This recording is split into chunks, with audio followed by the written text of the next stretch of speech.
Hey guys, Comic Boom here to talk about Batman issue 95 and Action Comics 1023 in a little segment and a rant I want to call The Good, the Bad, and the Ugly. Now you might be thinking, if this segment is called The Good, the Bad, and the Ugly, well, I'm only talking about two comics.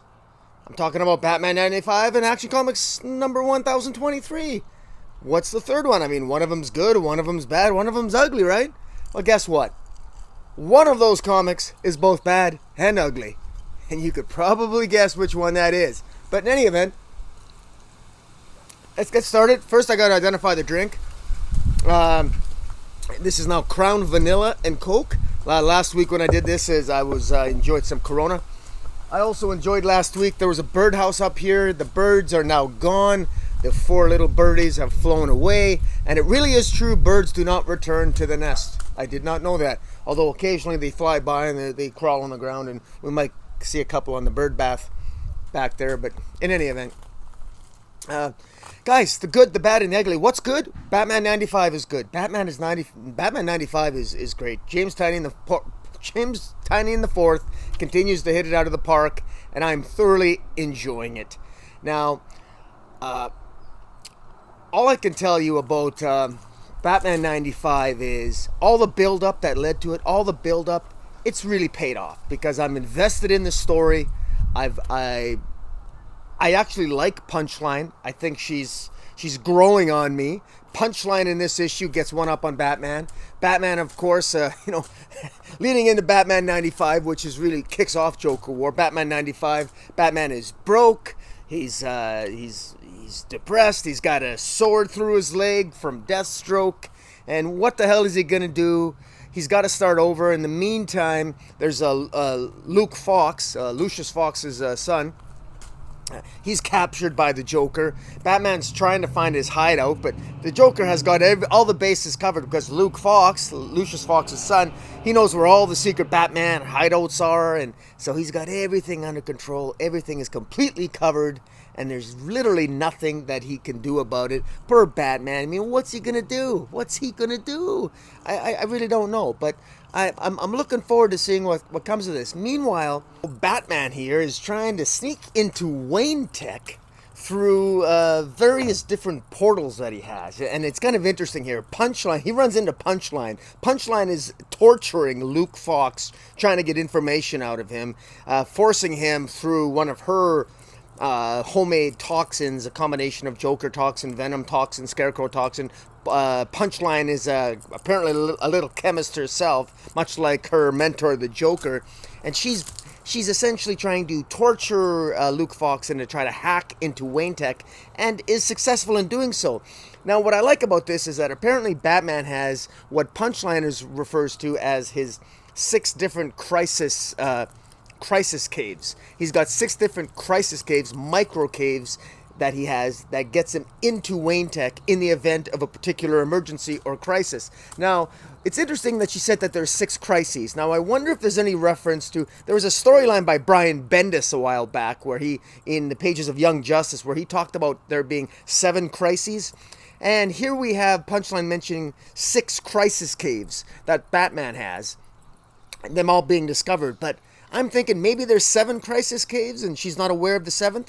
Or in any event, I thought it was kind of interesting that I'm not sure if that was something that's what Batman calls these secret accesses into various hideouts of Wayne Tech or Wayne Manor or the Wayne Building. But in any event, I thought it was interesting. Now, when Batman gets into Wayne Tech, he's poisoned by Punchline, and ultimately, while he does manage to escape, and while he's escaping, that's when he hears Alfred's voice, or what appears to be Alfred's voice, telling him that we're dead already. And if he's hearing Alfred's voice, he's saying, of course, you can't be Alfred, you're dead. And it's interesting. Now, he's hallucinating seeing Alfred. Is Alfred alive? It's hard to say. Now, we already know that the Joker, at the beginning, in the stories leading up to Joker War, the Joker already seemed to have the power to raise people from the dead, because he somehow could reanimate corpses, because the various even the designer was a reanimated corpse at one point and was battling Batman. So that seems maybe the resurrection, maybe Alfred is still alive. Remember that the Joker does know that Bruce Wayne is Batman. That's why Joker's doing all this. There was a very interesting opening sequence that it was a flashback showing Batman in one of his earlier adventures with the Joker, where he discusses the Joker's tactics with Alfred, and he indicates that in his view, the Joker is always testing his limits, always pushing his buttons, testing his limits. And he says something very interesting. Batman tells Alfred that he thinks that the Joker, it's almost like the Joker is testing his limits and already knows what the next adventure is going to be against Batman. It's like the Joker knows he's going to lose, but the Joker engages in the schemes against Batman anyway, just to test Batman's limits, to understand Batman's limits, and to push the envelope, having already known in advance what his next scheme will be against the Batman. Now, what's interesting about that is that particular tactic, that particular conversation, it alludes to something that we've already heard the designer indicate specifically about his dealings with, about the designer's schemes. And in particular, the designer was always trying to be 12 steps ahead of his arch nemesis, and ultimately the designer jumped ahead 12 steps ahead of his nemesis and ultimately defeated his nemesis until, of course, the designer ultimately confronted the Joker and was defeated by the Joker first time out, because the designer had clearly underestimated the Joker. So that's very interesting, because remember that one of the common themes here is Batman as the Detective Lassie, so the defeated detective, the world's greatest detective, or former greatest detective, that was defeated by that was defeated by the designer, whose name's I can't remember it. In any event, I'll show it up on the screen. Remember that his entire the reason why he was defeated by the designer was that the designer tried to imagine what the next step would be to get one up on the world's greatest detective, and then jumped ahead 12 steps ahead of that, and then bombarded him all at once with this.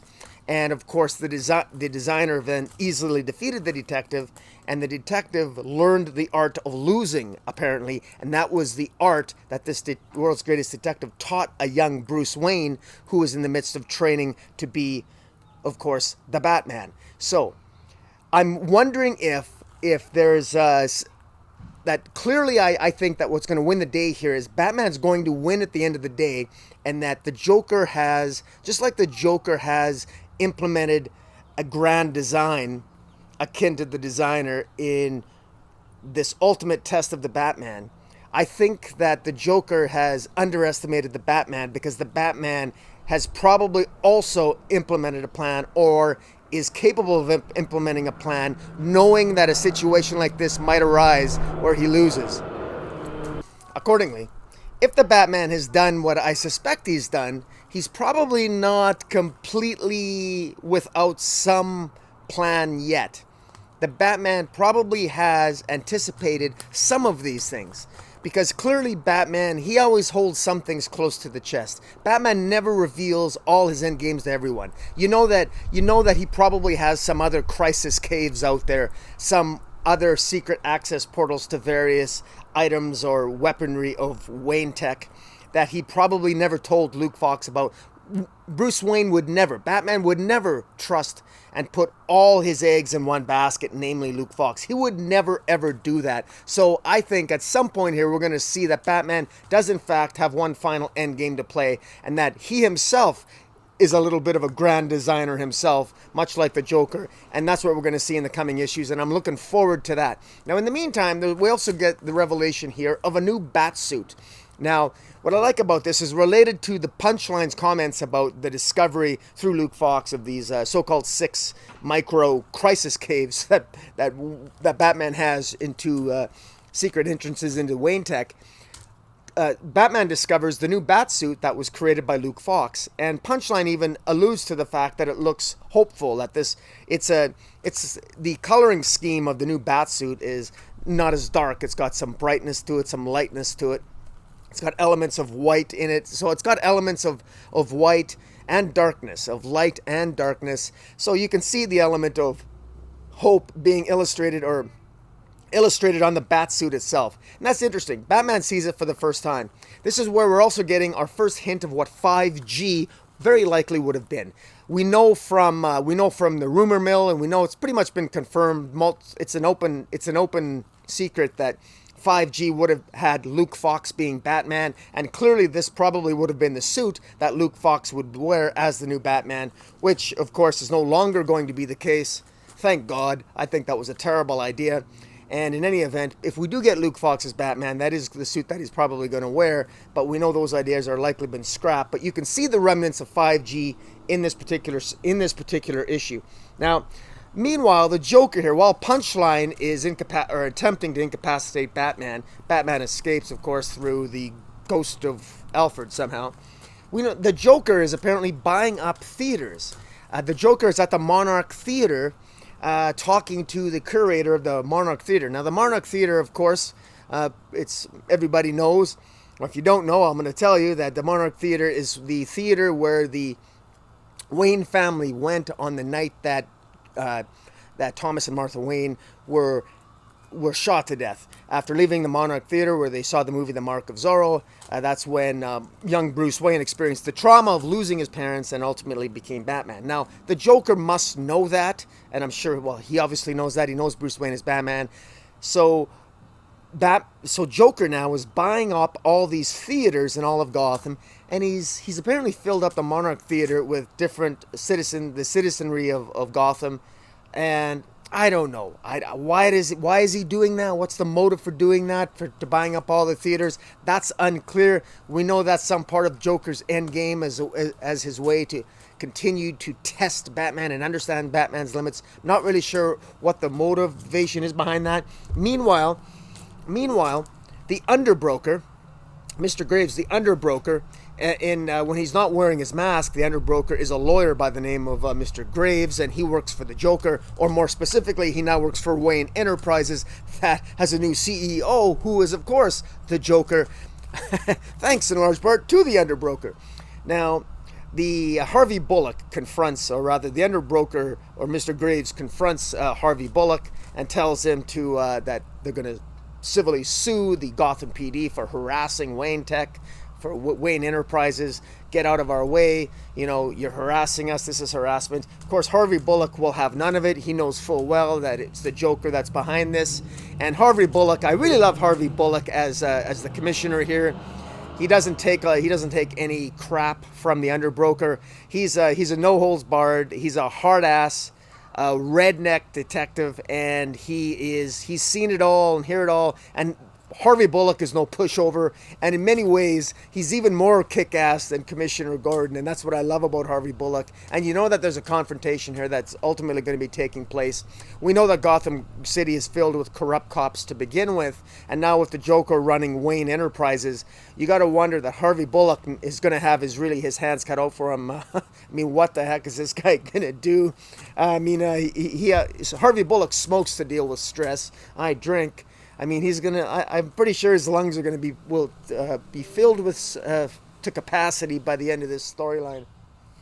And that's the good about Batman 95. Now we got to talk about the bad and the ugly. And that's Action Comics 1023. You know what? Obviously, artistically, Action Comics 1023 it's an eyesore. John Romita Jr.'s art is I'm not a big fan of it. I'll just say it's not for me. I'm being very, very polite. It is every single member. There's something appalling when every single Superboy, the Connor Kent, John Kent, Superman, they really all look facially the same. I don't know. I mean, I know it's hard to distinguish them, but it's really bad when you got a terrible artist. And John Romita Jr. is just a really, really terrible artist here. Every single page is just an eyesore to behold, and it's difficult to really behold. The Red Cloud, aside, of course, from the terrible dialogue, which is always horrendous, you've got the Red Cloud's personality has now completely flipped with really no explanation. I don't know. She went from being Robinson Good went from being a reporter that I thought was having some conflict about some morality conflict within her about whether or not to be good or bad, but now she's completely lost it and been evil. I'm not really sure why. There's no explanation for that. The only thing I can maybe think of is when Lex Luthor gave her a power boost there, maybe it affected her mind and it twisted her mind and made her even more evil, I guess. But it's that the whole thing here is completely fallen apart. The issue starts off with Zelix, the Fortress of Solitude floating robot, giving a summary of what's happened, and there's a connection here that I'm gonna explain this in a way that does a much better job than Bendis does in the story. I don't want you to think just because you can understand what I'm saying, I don't want you to think that you can understand what's going on when you read the comic. That would be a false assumption. Okay, I'm just trying to make some sense of it. In the current issue of Superman, Superman confides in Khalid Nasr about all his problems that's been going on in his life leading up to the revelation of his secret identity. And of course, he's had a lot of problems with Leviathan, dealing with Lex Luthor, the Perpetua, the conflict with with the Legion of Doom, and just death metal, which I'm not even sure death metal happened before this or after this. We don't know. This is an absolute mess of a story. And apparently here Leon, who is the leader of the Invisible Mafia, which isn't invisible anymore, apparently she is now really upset. And last issue of Action Comics, she killed all her lieutenants of the Invisible Mafia and dumped them in the solid lead container that was discovered by Lois Lane and Jimmy Olsen, who were then confronted by the Red Cloud, the Red Cloud tried to, I guess, kill Lois Lane. And of course, Lois Lane then whispers the code word Smallville, and Superman hears that, because the whole premise of Bendis' Superman is that all the criminals, the really smart criminals in Gotham City, the really smart criminals in Metropolis, they know not to say certain words because Superman's super hearing is attuned to that. And in any event, Lois Lane says Smallville, and Superman right away hears that in the middle of his conversation with John and Connor, and they follow him and they confront Red Cloud, and Red Cloud attacks them, and they basically blow her away. Literally, they blow her away with their super breath, but then she comes back and then she chokes out John Kent, and but just to show that she can, and then she goes to Leon, and then now Leon's decided that Superman is already broken because the Red Cloud suddenly thinks that Superman is just so arrogant, she just can't stand him, and now Leon wants to take Superman out because Leon says that Superman is broken, or that Superman can be broken, I can break him. And Leon says, well, he's already broken. Now, there is nothing in this issue that would lead me to believe or to be scared for Superman at all. Leon is a joke. The Invisible Mafia is a joke. The Red Cloud is a joke. There's no feeling that anything is at stake here. Nothing matters. All of these characters are jokes. There's a ridiculous scene in here where Jimmy Olsen guesses the identity of the Red Cloud by saying, "Are you by chance Robinson Good?" And everybody is shocked. Even Lois Lane says to Jimmy, "How would you possibly know? How did you guess that right? How would you know that the Red Cloud is Robinson Good?" And he says, "Well, it just sounded like her." And then Lois Lane points out the obvious and says, "Well, you've been around Clark for years and you never knew that he was Superman." And then Jimmy doubled down and says, "I still don't think Clark is Superman." Now we know that Jimmy Olsen must be joking, okay? Because we know Now, Jimmy Olsen has been terribly written by Matt Fraction, and he's been terribly written by Bendis. There's been serious inconsistencies with their portrayals. But one thing that Jimmy did do in the Superman Hero Special was that he admitted to Clark that he always knew, apparently, that Clark was Superman. So therefore, we must conclude that Jimmy is deliberately playing stupid. But it doesn't make sense that Jimmy is playing stupid. Why would Jimmy play stupid? For what purpose? If Jimmy always knew that Clark was Superman, why wouldn't he just say so?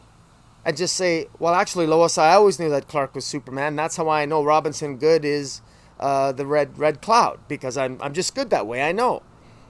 Instead, he plays it the opposite, and it really doesn't work. It sounds ridiculous. It's stupid. And once again, it just goes to the point of making Jimmy look like a complete and utter moron. And I'm not sure if is Bendis trying to have it that Jimmy Olsen, for some reason, is deliberately trying to act like an idiot, that his facade of acting like a moron is just an act. Could Jimmy Olsen actually be smarter than he really is? I don't buy it. Jimmy Olsen's an idiot because he's written like an idiot. You want to read in issue 12 of Jimmy Olsen, written by Matt Fraction, there's actually something of interest there, and I'm just going to ruin it for you because I don't want you to waste your time buying that series. Jimmy Olsen now has a stake in he owns a lot of shares in LexCorp. And he does have a say in what LexCorp can do. And he made a deal with Lex Luthor that as long as Lex Luthor bought the Daily Planet and he let the Daily Planet do what they want, and he didn't interfere editorially with what they were doing, he would let Lex Luthor handle his own empire. So that's what happened in Jimmy Olsen. So Jimmy Olsen, this idiot, and believe me, his idiocy really shines through in those 12 issues of Jimmy Olsen. He ends up, by sheer accident and fluke, and with the help of with the help of Lex Luthor's executive assistant, who betrays Lex Luthor and gives Jimmy this inside information that his family actually owns some Luthor shares in LexCorp.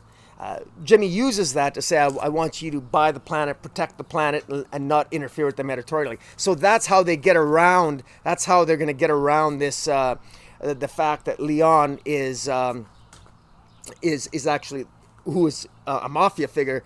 She's the head of the Invisible Mafia, and she technically runs the planet. The way that they're going to get around that is, in fact, Lex Luthor will do whatever is necessary at Jimmy Olsen's demand, because Jimmy Olsen can legitimately, successfully blackmail Lex Luthor now and say, I want you to protect the planet, and that's exactly what's going to happen. Now, you might want, just for pure spec reasons, if you're a spec reader out there, you might want to pick up Jimmy Olsen number 12. That's good. There's a lot of revelations in there, some interesting revelations that you might like. The whole thing kind of seems like a joke to me. It's just the way DC has handled their Superman properties has been absolutely deplorable, and I really wish a major revelation like that shouldn't take place in a comic book like Jimmy Olsen. Even though it involves Jimmy Olsen, it shouldn't take place in a Jimmy Olsen comic book. Why? Because nobody's buying it. That's why. It should take place in the pages of Action Comics, where something of substance ought to happen, instead of the nonsense that we're getting with the Invisible Mafia here. I could go on and talk. There's so many really badly drawn scenes in this issue. I guess you'd have to buy it to know what I'm talking about. I don't want you to buy it. You're not missing much. Suffice to say, we're going to get out of this somehow. Hopefully this will end next issue, and this will be the end of the Invisible Mafia. This will be the end of all the nonsense. There was one scene where Clark Kent walks into the Black Label bar. It's actually the Black Label bar where there was if you note in one of the past issues of Action Comics, there was one of Leon's mafia bars was burned down, and one of Melody Good, the fire inspector, was checking it out. And in any event, this new bar called the Black Label, this is the one that apparently actually makes money. Clark Kent goes in, and as a way to retaliate, he goes in, he intimidates. Clark Kent doesn't really intimidate. He goes in, and there's a drug deal going down between all the mafia figures, and he tells them to clear out. and they realize that he's Clark Kent, and of course they know he's Superman. They clear out, and then when they do, they use what they actually call the Kandor, which is a gun that will shrink the building down. And they shrink the building down, and the small building, that shrunken building, is given to Leon as a way to intimidate Leon, and that really provokes her. And that's, the battle lines are drawn now. You've shrunk my only bar that's made me any money, called the Black Label bar.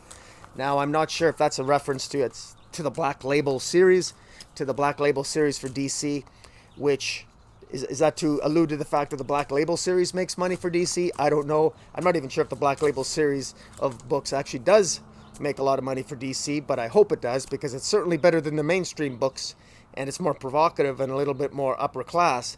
And in any event, I'm not sure if that's Bendis poking fun at the Black Label or what, but whatever it is, we've got this going on. So all this nonsense, all the Jimmy Olsen, Lois Lane, the Planet, and now Leon and the Red Cloud, and now we have Superman and Connor and John Kent. So we've got 3 Superman characters, which I guess you can call the 3 Stooges, Tweedledee, Tweedledo, and Tweedledum, trying to protect Metropolis from the most powerful enemy that has ever inflicted themselves upon Metropolis, the Invisible Mafia, invisible in the hearts and minds of readers everywhere, and no one cares. Good grief. In any event, guys, it is bad and it is ugly. So there you have it, guys. The good, the bad, and the ugly. The good, Batman 95. The bad and the ugly, Action Comics 1023.